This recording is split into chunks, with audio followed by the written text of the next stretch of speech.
My name is Sarah. I am 38 years old, and tonight I am asking myself a question I never thought I would face in my own marriage. Am I wrong for forgiving my husband after he scared me so badly today? It started like any other morning, quiet, unremarkable, filled with the rhythm of ordinary life.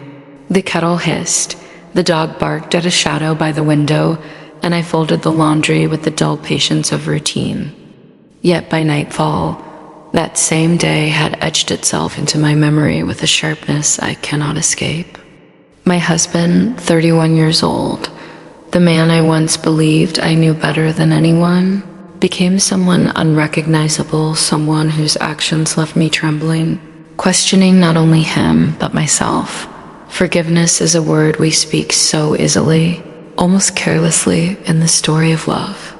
We tell ourselves that forgiveness is strength, that to forgive is to heal. But what happens when forgiveness feels less like strength and more like surrender? What happens when the person you love frightens you in ways you cannot name without your voice cracking? I stood in the middle of my kitchen, my hands gripping the counter, my heart racing as though I had just outrun a storm. And yet the storm was not outside, it was inside my home, and so the man I sleep beside every night. When it finally ended, when silence replaced the chaos, I heard myself whisper something I wasn't sure I believed. It's okay. I forgive you, but even now, replaying the moment in my mind, I wonder, was I really forgiving him? Or was I forgiving myself for staying? My name is Sarah, and when I look back on the hours that shaped this day, I am struck by how ordinary they began and how deceptive the quietness of morning can be. There is a peculiar cruelty in the way life often chooses silence as the backdrop for chaos. We wake expecting routine, believing in the safety of familiar rhythms, unaware that a storm has already been seeded in the air we breathe. I woke at 6:43 a.m. to the soft hum of our bathroom fan, the muted light of dawn filtering through the blinds, and the sound of my husband's voice humming a tune I did not recognize. It was nothing, a fragment of melody, but it settled in my chest as something strangely offbeat, something that told me he was not entirely himself. For years, I have studied him in ways he will never know, memorized the cadence of his laughter, the tempo of his steps in the hallway, the subtle tension in his jaw when he is hiding anger, and today those invisible signals spoke louder than the words he would later shout. He is 31, younger than me, and there are times when that difference stretches like a canyon between us. At first it was playful, the way he would call me the wise one, and I would tease him about his boyish stubbornness. But beneath the laughter, there were cracks I pretended not to see, fissures that widened slowly over the years. That morning, I made coffee the way I always do, strong and black for him, sweetened with cream for me. He came into the kitchen shirtless, rubbing the sleep from his eyes, but his face was not softened by fatigue. It was sharpened by something I could not name. He asked where his keys were, his tone clipped, not angry yet, but already impatient.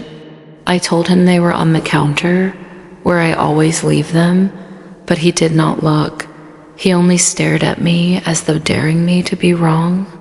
The silence stretched between us until he finally reached for them, his fingers brushing mine in a way that made me flinch without meaning to. And in that moment, I realized how often I have trained my body to respond before my mind even catches up. How instinctively I recoil when I sense the shadow of his temper approaching. We do not tell these truths easily. We package our marriages for the world in neat photographs, dinner parties, polite laughter.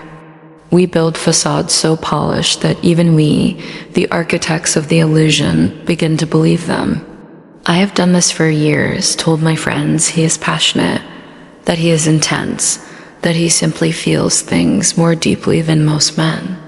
What I never admitted, not even to myself, was that intensity can be a mask for instability, that passion can dissolve into control. Today, He scared me in a way that stripped away every layer of excuse I had ever wrapped around him. He was not just a husband struggling with stress or the weight of work or the ghosts of his childhood. He was a man capable of becoming a stranger in his own home. It began with an argument so trivial it embarrasses me to recall it. A misplaced bill, a charge on our account he did not recognize, a question about why I had forgotten to schedule the plumber. These are the banal irritations of life, the kinds of sparks that usually fizzle out in the air between two people who love each other. But today, instead of fizzling, the spark caught fire. His voice rose first, sharp and sudden, and I answered too quickly, defensive because I was tired, because I had been carrying my own quiet burdens and had no patience left.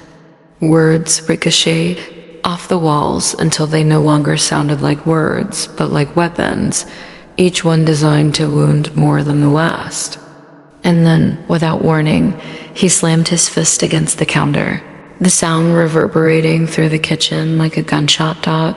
My heart lurched into my throat.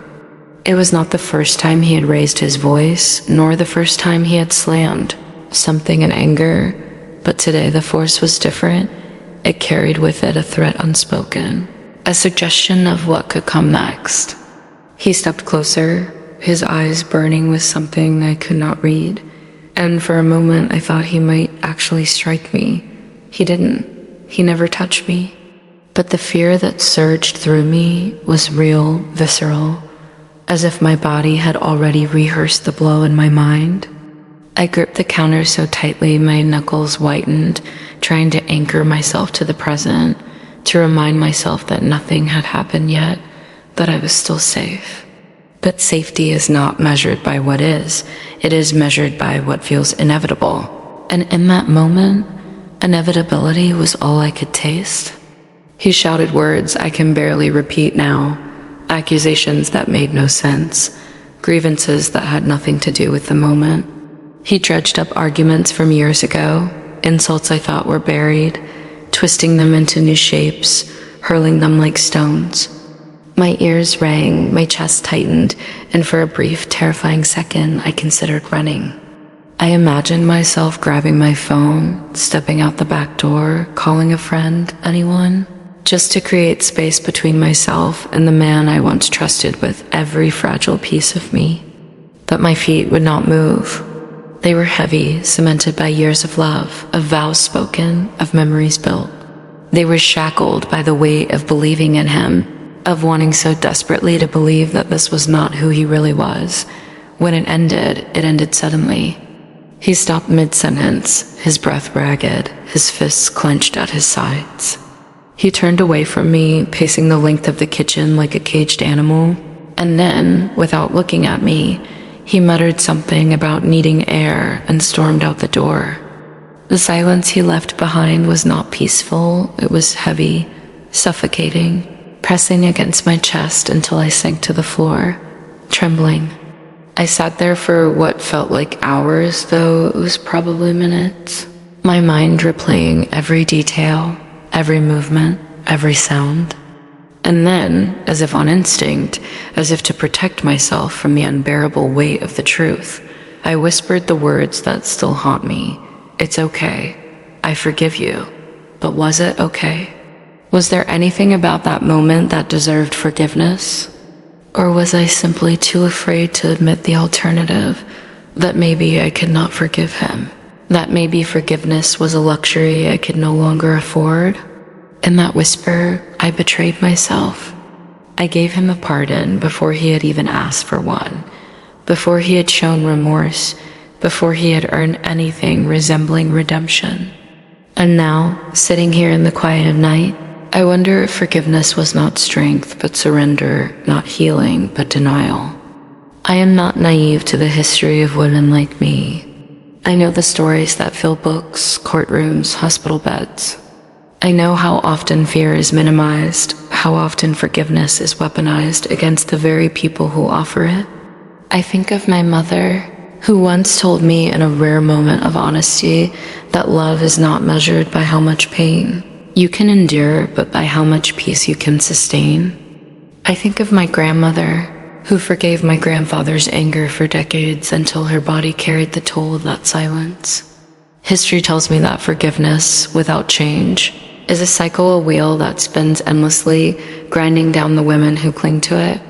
And yet, history also tells me something else, that humans are fallible, that marriages are fragile, that love can survive storms when both people are willing to rebuild.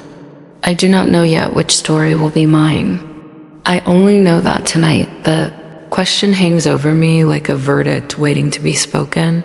Am I wrong for forgiving my husband after he scared me so badly today? Or am I wrong for doubting the forgiveness I gave so quickly? When I close my eyes tonight, I do not see my husband's face as it usually is, gentle in the half light, softened by sleep, sometimes even boyish in its vulnerability. Instead, I see the version of him that appeared in the kitchen this morning, his eyes locked on mine with a fire that felt less like passion and more like danger, his body taut, vibrating with an energy I could not calm. That image clings to me, lingers behind my eyelids, reshaping everything I thought I knew about him.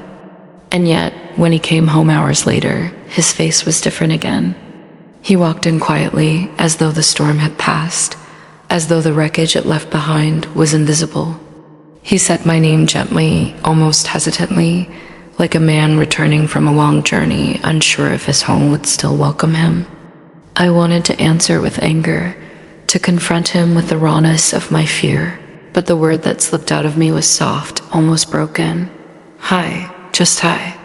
That is the paradox of love. We want to hold people accountable, but we also want to hold them close. And sometimes the two are impossibly entangled. I have replayed our history in my mind, searching for signs that led to this moment, threads I ignored, warnings I brushed aside. I was 29 when we met, newly cautious after a string of relationships that left me doubting my own worth.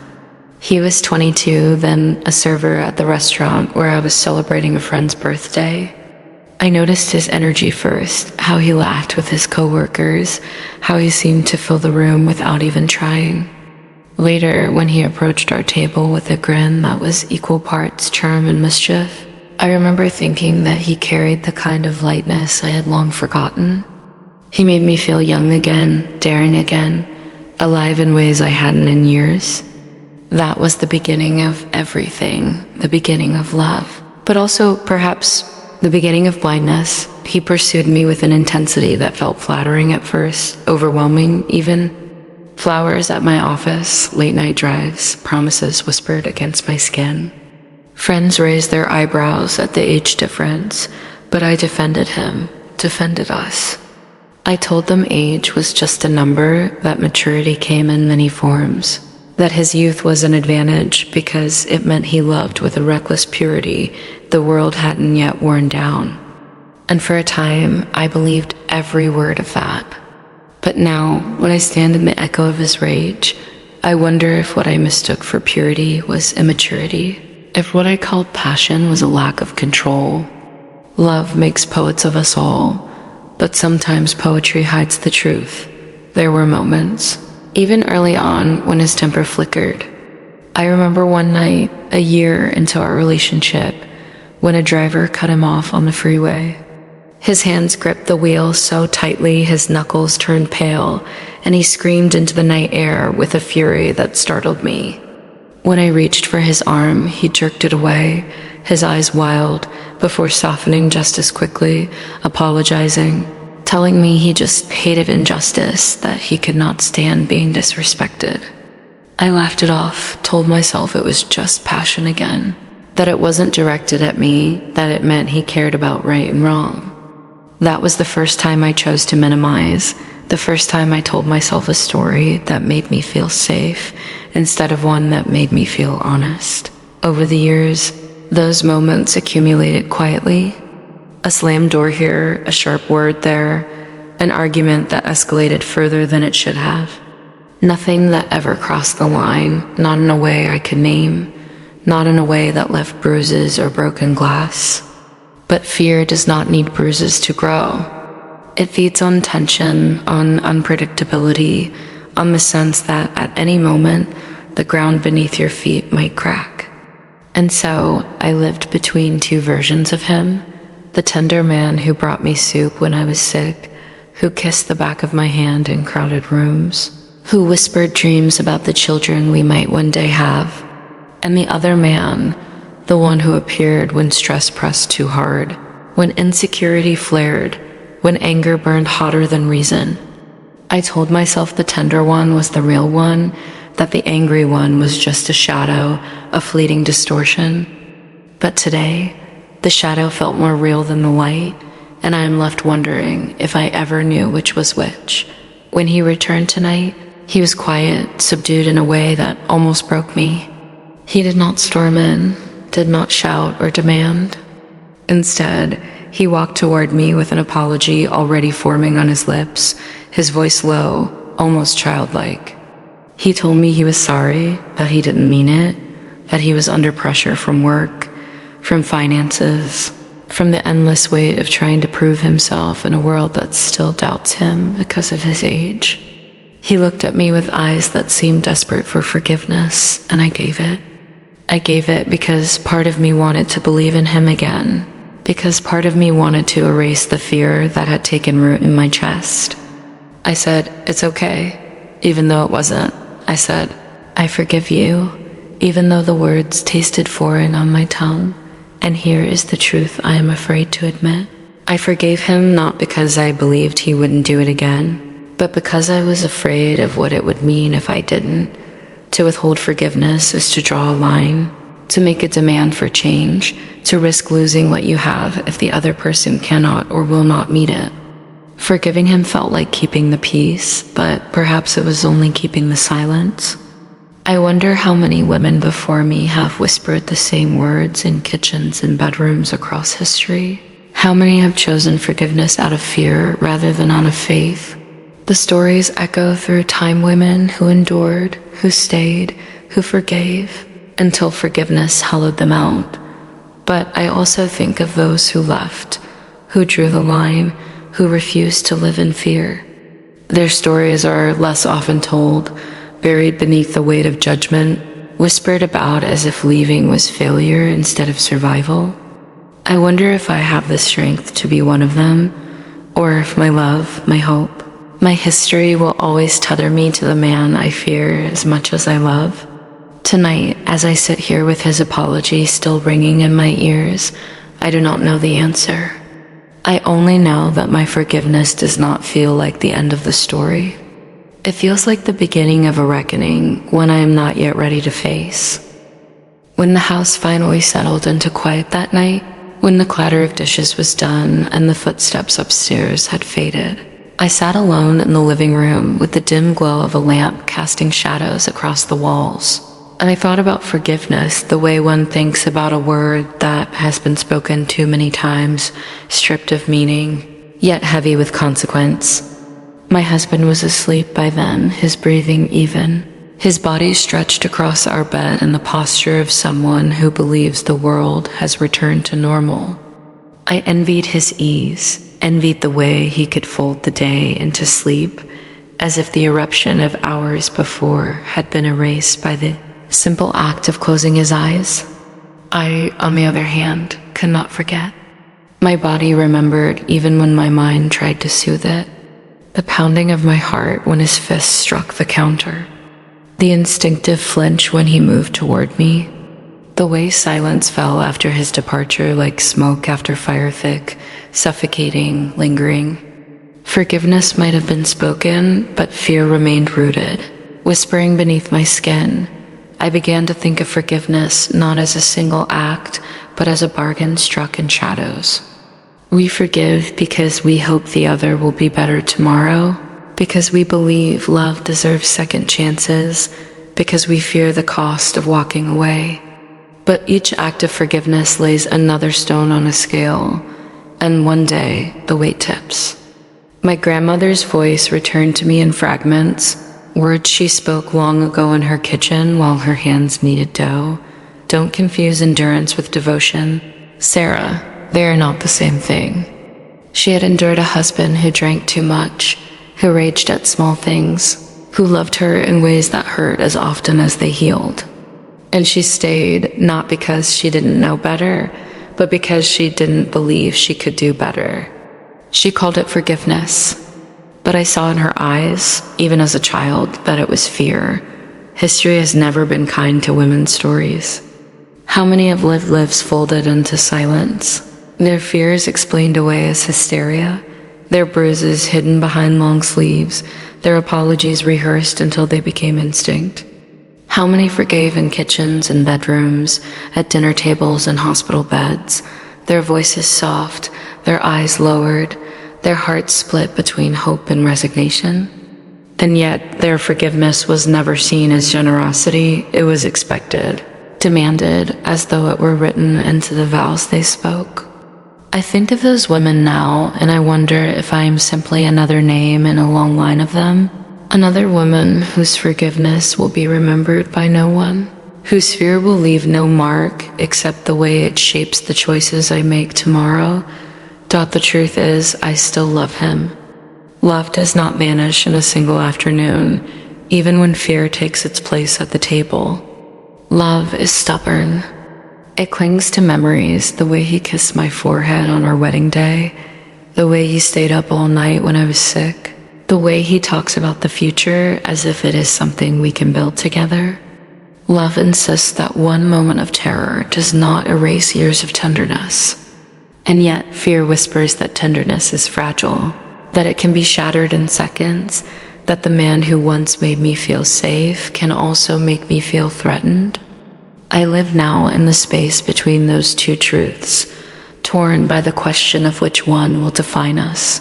When I whispered, "I forgive you" in the aftermath, I wanted to believe it was an act of strength.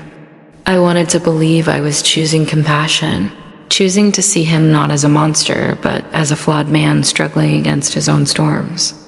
But the longer I sit with it, the more I wonder if forgiveness was not strength but surrender, not compassion but compromise. Did I forgive him? Or did I simply buy myself time to figure out if I can still live with him? Time to decide whether leaving is even possible. Time to convince myself that this was an exception and not the rule. Forgiveness, in that sense, becomes less a gift and more a shield, a way of delaying the unbearable clarity of choice. And what of him?